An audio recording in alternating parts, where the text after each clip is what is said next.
I'm a new assistant professor at the University of Kentucky in the Department of Chemistry. Mainly, I'm interested in things related to how genomes organize and that relationship between structure and function. And today, I'll be presenting ongoing work with Jose Onachik, who needs no introduction, and his graduate student Mateus, who's in the audience and did a lot of the work that I'll be talking about today. And also, he'll have a poster covering some tangential points related to his large-scale simulations of the genome using the minimal chromatin model. And so, on Saturday, when Michele gave his presentation of the minimal chromatin model, and later on Monday, Jose gave another great talk, that they really introduced this idea of modeling chromosomal organization, modeling individual chromosomes using this polymer model that basically combines phase separation with lengthwise compaction due to motor proteins. And this model has been used for a lot of different things. It's been remarkably able to reproduce a lot of structural details that are consistent with all sorts of experiments for interphase chromosomes. But as we now look beyond territories and begin to look at things that are genome-wide, it's instructive to sort of think about these genome-wide related questions, such as how are the chromosomes spatially positioned within the nucleus? And how is this spatial positioning related to the organization within territories that we see, like this compartmentalization that we see in the territories? And so shown here is a nice little picture from the famous Kremer and Kremer picture, where you see the chromosome territories, and how random is the placement of these chromosomes within the nucleus? And so to address these questions, of course, we're utilizing simulations and the minimal chromatin model, but also it's very nice to look at existing data. One particular set of data is this new, we introduced this sort of on Saturday, but basically these tracing experiments where they can obtain these microscopy images of chromosome structures. And so in this particular experiment, they focused on fetal lung cells that are, these cells, of course, are on this glass surface, and they've kind of pancaked out, and as a result, the nucleus also is kind of pancaked. But essentially, they have the trace structures for the entire genome, all 46 chromosomes. And just real quick, I'm not going to go into details of that experiment, but in general, the structures that they find are consistent with high C maps, at least along, at the level of compartmentalization. That the A and B, the checkerboards are basically correlated. But of course, in the pancake structures, we do see a different scaling of the contact probability as a function of genomic distance, as the more compact structures have a more long-range contacts. But that's another story. So we know that at least the organization and the spatial positioning of the chromosomes can't be completely random. And we know this for two reasons. The first being that if we look at the frequency that any two chromosomes are observed to be next to each other, and we can readily see this from the tracing data, and we plot basically the chromosome index versus the chromosome index, we notice two features here where we plot chromosomes 1 to 23, 24 to 46.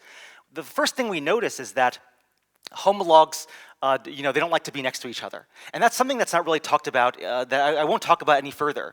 But the other thing that is apparent in this particular map is that small chromosomes sort of interact with higher frequency. That small chromosomes tend to sort of associate with one another in some way. And we also know that the spatial positioning of the chromosomes in the nucleus can't be completely random, because we also know that shown here in an image of a nucleus, where you see the B compartmental loci associates with sort of the nuclear lamina. And so, when looking at the tracing data, it's apparent that small chromosomes tend to be in the interior of the nucleus, whereas large chromosomes tend towards the outer periphery. And so that's shown here in plotting the distributions of the radial distance of the center of mass of a chromosome with respect to the genome center of mass for chromosomes 1 and chromosome 1 and its homolog, chromosome 21 and its homolog. You can see that sort of that for the small chromosomes, they tend towards the interior, whereas for large chromosomes, they tend towards sort of to be farther from the center of the nucleus. And of course, we can look at sort of this average quantity for all the chromosomes, that in fact this generally holds true, with the exception of the sex chromosomes, that essentially, small chromosomes tend towards the interior, whereas large ones tends towards sort of, the periphery.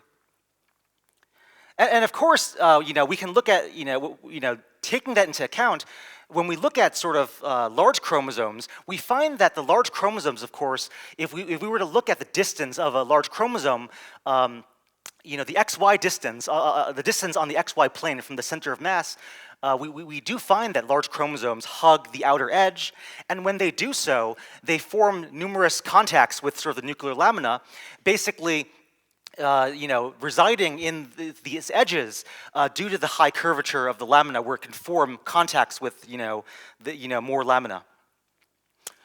And so all of this kind of is part of a simple picture. There's a simple explanation for sort of why large chromosomes tend to be towards the outside while small chromosomes tend to be on the inside. And that's sort of given by sort of looking at the fraction of the population touching the lamina, where the x-axis is the chromosome index, and looking at the number of B loci contained within those chromosomes. That essentially large chromosomes just have more B loci, which tend to associate with the lamina, and so the likelihood of having a locus, meet the lamina and stick is higher for the ones with more Bs. And that's something that's supported by Mateus's full nucleus simulations, which he'll present in a poster on Wednesday. But of course, taking this information about spatial positioning into account,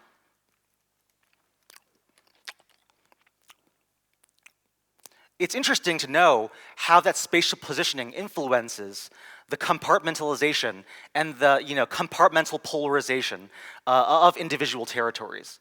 What do I mean by compartmental polarization? Well, what I mean is that a particular chromosome territory, when interacting with, for example, a nuclear object like the lamina or other chromosomes, are influenced by those interactions. And so basically, for that, we describe basically a dipole moment for each chromosome, where this dipole moment is defined in such a way that here our Ri is the spatial position of genomic locus I, and this RCOM is the center of mass of a given territory, but this value Q is assigned +1 for an A compartment, -1 for B, and 0 for other.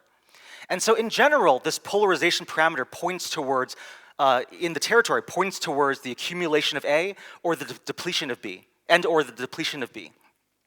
And when we plot this, and normalize it by the number of traced loci, this basically acts as a parameter that quantifies the spatial separation of A and B compartmentalization within a chromosome. And so the absolute value of this parameter divided by n is basically the polarization per trace locus.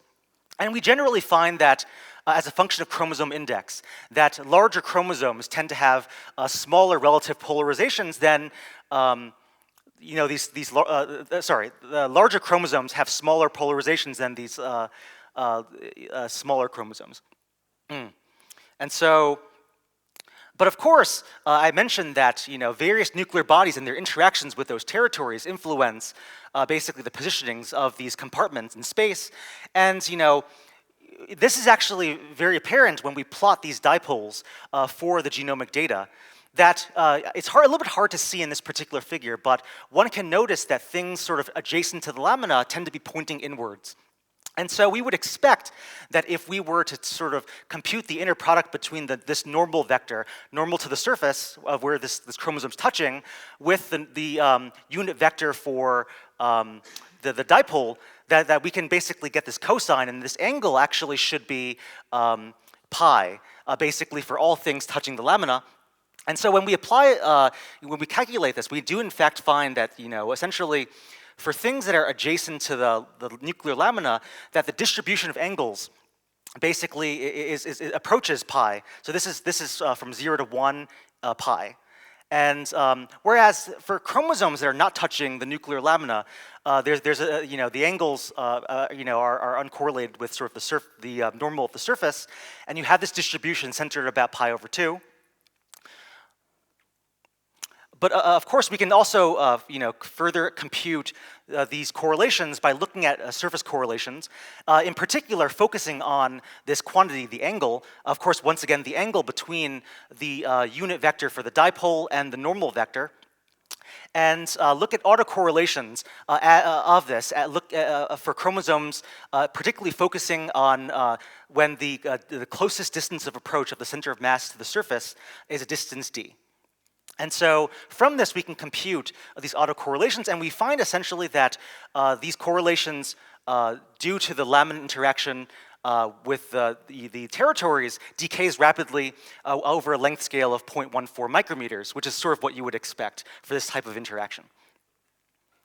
And of course, interestingly, it seems like when chromosomes are interacting directly with the lamina versus when they're not, it doesn't affect sort of compartmentalization. It doesn't affect compartmentalization. And that when we compute the high C map from the tracing data directly, that there's no major differences between the map when touching the lamina versus not touching the lamina. Also, what one can sort of compute the distribution of this magnitude of the dipole moment normalized by the number of traced loci. And we basically find that this magnitude of polarization also isn't really affected. The distribution of the magnitude isn't really affected by whether a territory is touching the lamina or not. And so really, one can think of it as the lamina sort of acts to point the territorial polarization in a direction, but doesn't really affect compartmentalization in any way. And so the picture is much more complicated when we move next to, and look at the influence of chromosomal proximity on the polarization of a chromosome. And so here, we actually turn to use minimal chromatin model simulations by looking at first at the simple picture, but an informative picture of two chromosomes, as shown here. And basically, when we do this and plot sort of the magnitude of this polarization for the single and two chromosomes case, we find that, of course, the presence of a second chromosome enhances the magnitude of this polarization. But this wasn't particularly intuitive, but actually, what happens when two chromosomes are together is that it forms a core of a B-to-B locus interactions, in this core, but that rather than the dipole moments pointing to each other, what happens is that there's an alignment of the dipole moments as this formation of a stable B core is accompanied by the accumulation of an acompartmental interchromosomal core on the top. And so essentially, we observe an alignment of these dipole moments for our examined two chromosome case. However, of course, this still needs more work, and it's an ongoing study. But we're looking to combine this now with full genome simulations to see sort of and interpret these various driving forces that act on individual chromosomes. And so, in conclusion, essentially, this talk, it's something that's still a work in progress. But essentially, we found two things. First of all, the spatial positioning of the chromosomes in the nucleus is not random. It's not completely random. There's certainly non-random aspects, such as small chromosomes liking to be in the interior, large chromosomes liking to be towards the periphery. And of course, there's a consequence to this spatial positioning, because in the presence of the lamina, the lamina actually points the direction of this polarization for the chromosomes touching the lamina. And of course, we in our simulations work, we're finding that the interactions of chromosomes with one another, they form interchromosomal contacts through phase separation, which also significantly influence the compartmentalization found within individual territories. And so with that, I conclude my talk and will take any questions.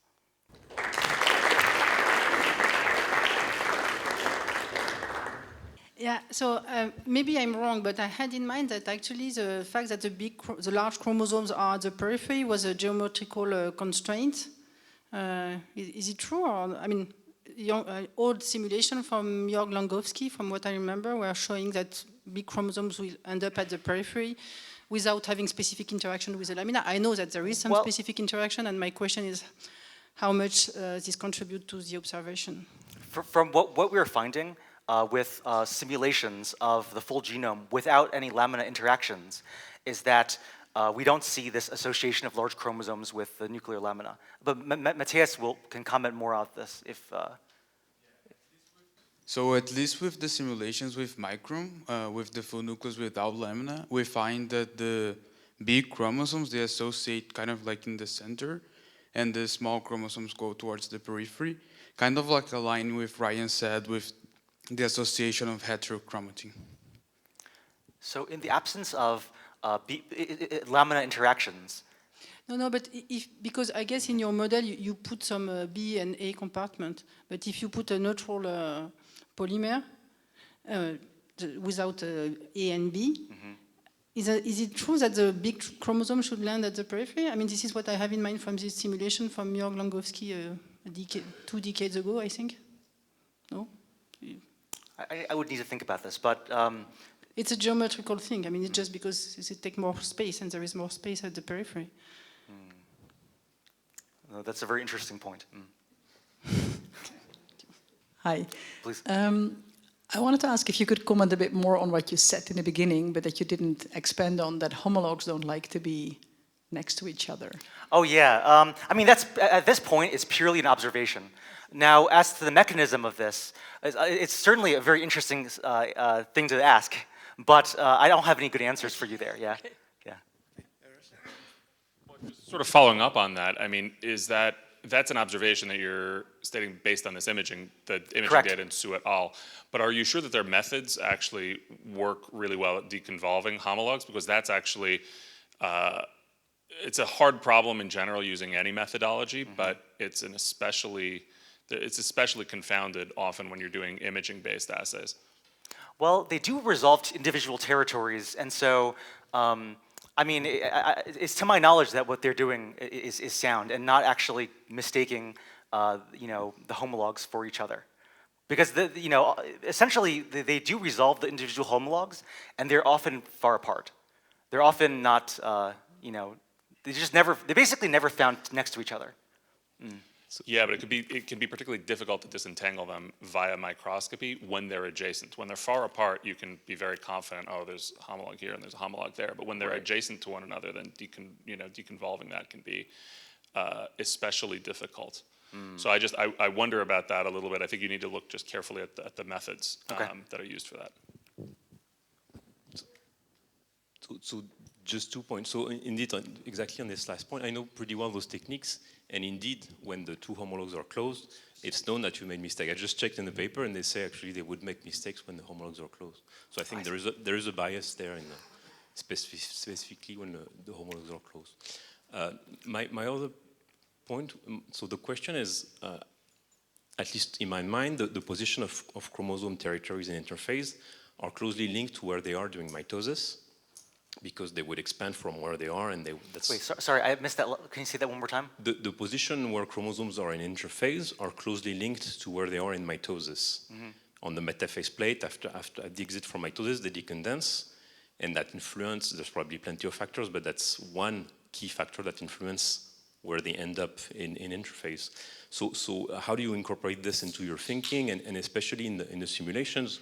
What's the initial conditions for your simulations that you use? And so for this particular work, I mean, we're very much relying on having these cells synced in interphase. In terms of the theoretical picture, I mean, it's much more straightforward, since our models were initially designed to basically probe interphase, and so it's much more straightforward from our theoretical perspective. But as for the experimental stuff that we're analyzing, essentially the best I can do is sort of rely on their techniques to have synchronized it into interphase. If there's anything that has exited interphase, that's not something that I readily know how to deal with, actually, in this particular analysis. So I think what Antoine is trying to say is that basically, since this thing, you go to the interface, starting from the mitotic state, you're already sort of spatially constrained based on the fact you're coming from the mitotic state. Oh. Okay, right? Yeah, That's yeah. one thing. So I understand that. But what, also Ryan commented about some simulations here. Most of the data that he's showing here is just an analysis, a detailed analysis of the experimental data. So it's basically, all these observations, not something that came from the micron simulation. A few simulations that he showed on this work here was just to sort of trying to justify some of the results we observe. So I understand the concerns that you and Angela raised about the experiments. If you want to raise some concerns, that's fine. But there are a couple of things I want to highlight. It's true enough that if the chromosomes are closer to each other, and air is raised, I'm sorry, that you may have trouble separating both. But what's interesting here is if you look at the data, most of the data, they're actually very far apart. So the fact that most of them are very far apart, it's not like there's a small number difference between them. Yeah, but that's not my control. But I'm trying to say is that most of the chromosomes, if you look, they're reasonably far apart. That's what appears to me on the data. Now, all the other concerns here are valid, but I just don't remember that this is just analysis of the experimental data with all the caveats that have been raised by our friends here. So I have in mind an interesting case, the case of the rod cells which are in the eye, and actually they have all the heterochromatin in the center of the nucleus. Right. Do you know how it is organized in these cells, if the small chromosomes are then put at the periphery in the cells? As for the placement of small chromosomes for the rod cells, I'm actually familiar with that study.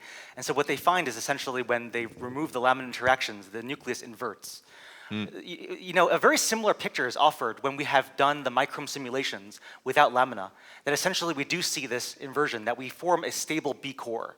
Because essentially what's, you know, from the inference, the most stable interactions in accordance with microme are actually the B2B interactions. Yes. And so that actually, you know, our simulations without lamina interactions is consistent with the inverted nuclei picture. Yeah. That's, but is it an inversion between the big and the small chromosomes? Or, in fact, we are more talking about heterochromatin, and then the chromosomes maybe does not remove totally from their territories? That I can only speak to regarding what we've seen in microme, in that the small chromosomes, in the absence of lamina interactions, the small chromosomes do actually move to the outside, which is something that we don't see in for example, this particular tracing data set. And so, yeah. There's just a quick follow-up on this discussion of the emergence from the mitotic spindle and whether that seeds, you know, some of the localization. Is that some of that work, the simulations, I think, you know, by like Ralph Everars, where they really invoke these dynamical constraints that dictate, you know, how some of that also is kind of contingent on how much strand passage is capable in those simulations relative to what you guys have. And you have a soft potential, whereas he really was talking a lot more about the entanglement effect. So I think I think that this is probably one of these areas where you know, so some of the subtle differences between how you're handling some of those things are going to be effective. But the interesting point here is that under the assumption that entanglement is not the prevailing kinetic constraint,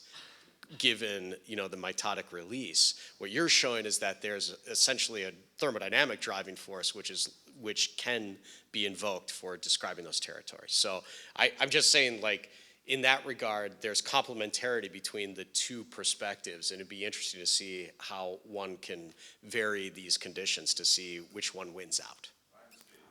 Yeah, timescales and what exactly. Yeah. Okay. So, Excellent. sorry, it's not so much a question, but I think it's sort of. No, that's a great point. Yeah. The context. Yeah, let's thank Ryan again.